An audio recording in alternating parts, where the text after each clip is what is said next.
బాబు రాజగోపాల్ రెడ్డి గారు కానీ ప్రేమ్ సాగర్ రావు గారు కానీ వారికి ఉన్నటువంటి ఒక పరిస్థితుల్లో వారు పదవులు ఆకాంక్షించారు. అది పెద్ద ప్రేమ్ సాగర్ రావు గారు senior post Congress politician.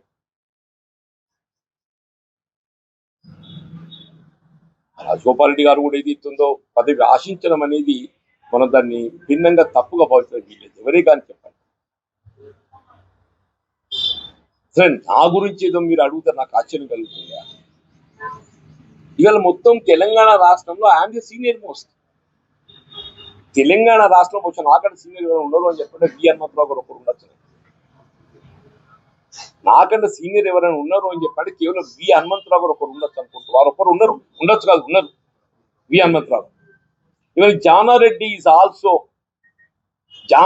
Jana Reddy గారు కూడా పార్టీ పరంగా నాకంటే 4 సంవత్సరాలు తదుపరి కాంగ్రెస్ భిన్నాభిప్రాయాలు ఏర్పడ్డంత మాత్రాన ఏదైతుందో మీరు పార్టీ విడతారు.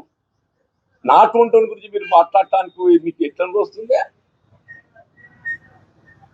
4 దశాబ్దాలకి వెళ్ళి ఏదైతుందో నేనే కాంగ్రెస్ నేను అనే విధంగా పట్టభద్రులకు నాకు అవకాశం కల్పిస్తే దశాబ్ద కాలం అని చెప్పంటున్నాను. నేను శాసన మండలిలో ఏకైక ప్రతిపక్ష సభ్యుడిగా టిఆర్ఎస్ యొక్క నియంతృత్వ అప్రజాస్వామిక విధానాలను ఎదిరించి పోరాడి నేను ఎప్పుడు స్పష్టతతోనే ఉన్నా. ఇప్పుడు ఛానల్స్ ఇప్పుడు రకరకాల నేను చెప్పాను, నేను అసంతృప్తితో ఉన్నా అని చెప్పాను. నాకు అసంతృప్తి లేదని చెప్పాను. సీనియారిటీ దగ్గర గౌరవాన్ని పొందలేని పరిస్థితులలో డెఫినెట్లీ నాకు అసంతృప్తి ఉంటుంది. అంత మాత్రాన్ని ఏదైతుందో దాన్ని మీరు వేరేలా ఆలోచన చేస్తే ఎట్లా? ఇప్పుడు కూడా నేను అప్పుడు వ్యక్తం చేసింది ఇదే వ్యక్తం చేసి ఇప్పుడు వ్యక్తం చేసి నేను పార్టీలో నా స్థానం ఏంటి, నా సీనియారిటీ ఏంటి నేను వ్యక్తం చేసిన. నేను వ్యక్తం చేసింది కూడా అదే వ్యక్తం చేసింది. నేను ఇవాళ కూడా చెప్తున్నా పార్టీలో నా స్థానం ఏంటి, నా సీనియారిటీ ఏంటి అనేది. పార్టీలో నా స్థానం ఏంటి, నా సీనియారిటీ ఏంటి అనేది కూడా వ్యక్తం చేసింది. ఇప్పుడు నేను 10 ఏళ్ళు పోరాటం చేసిన, కూడా చేసే 10 ఏళ్ళు పోరాటం 5 సంవత్సరాలు ఏదైతుందో 3 ఉమ్మడి జిల్లాల ఏక ప్రతినిధిగా ఏదైతుందో నేను పోరాటం చేసింది. నేను